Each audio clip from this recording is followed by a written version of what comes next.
7 my STEEZ going on Yes Lord, bringing you game 2 of round 8.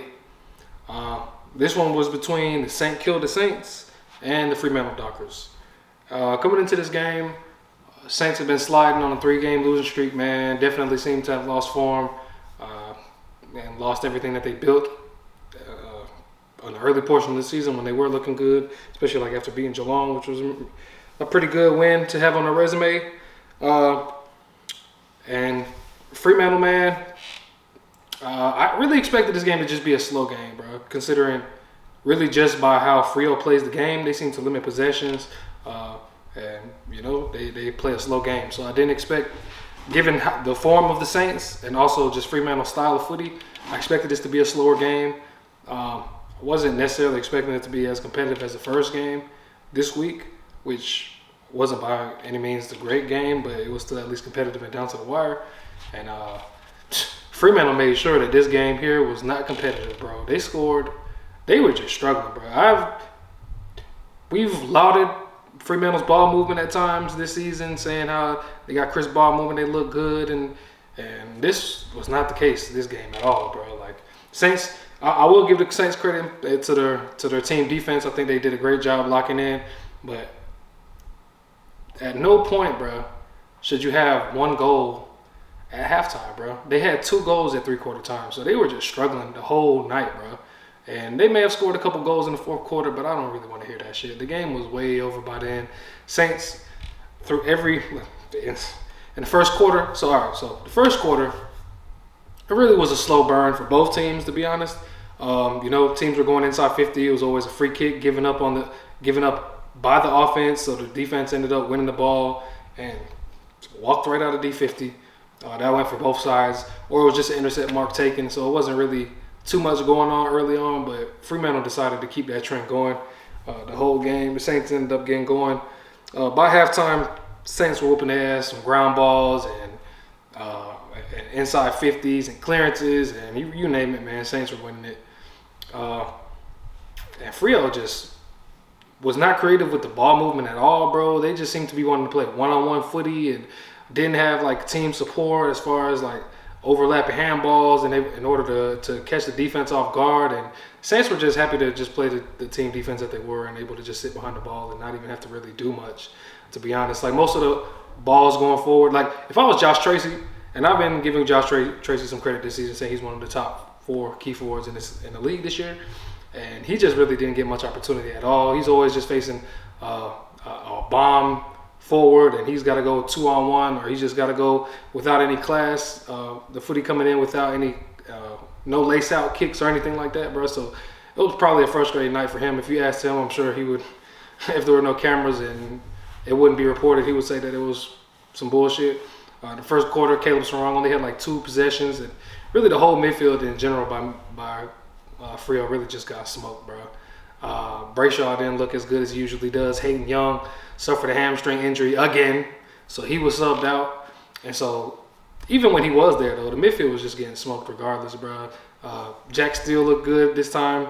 The 3-game losing streak the Saints been having, he hasn't really looked quite up to scratch, so it's good to see him get back on top of things, considering he is the skipper, and you need to lead by example if you're the skipper. But yeah, it was just terrible, bro. Freo just seemed to be stuck in their ways and kept moving the ball the same way, even though it was not working. And yeah, the Saints were just better everywhere. And even in the quarter that the Freo's best quarter, 4th quarter, Saints were still better, scoring more goals. So really, at the end of the day, bro, this was like very disappointing. I remember Gary Lyon during the broadcast was just saying, it might have been Jason Dunstall that was saying that in modern day footy, you just don't get smashed in clearances by as much as they did. So it was actually quite terrible, to be honest. Yeah, there's not much good to say about Freo at all, man. Definitely soured on them boys after seeing this game. Like, you perform like this against a team that hasn't been in form, and Freo has been waiting to make that jump into the 8 and trying to be more competitive and actually become some type of contender, because they are a young side, but still though, like, y'all have had enough pieces that have been there for quite a while to actually have some structure and to be making some progress, and they seem to erase all that after this game, bro.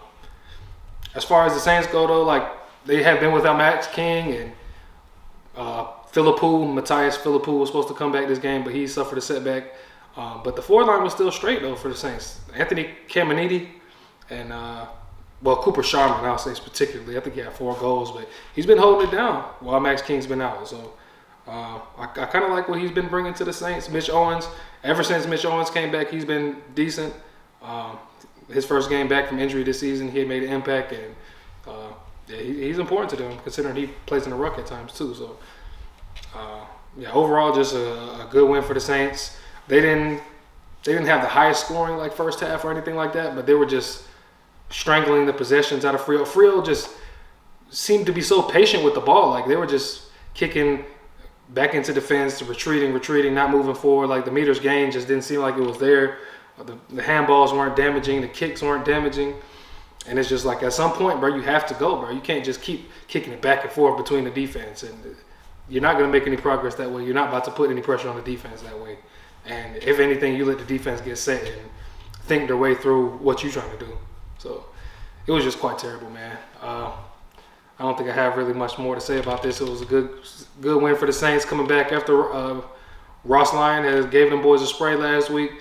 He gave Hugo Garcia a spray, and he came back and played a good game. He had his imprint on the game, had a couple goals. Yeah, man, that's what you like to see. Your coach giving the team shit, saying they kind of insinuating that you weren't really good in the contest, and this week they brought it. So impressive to see.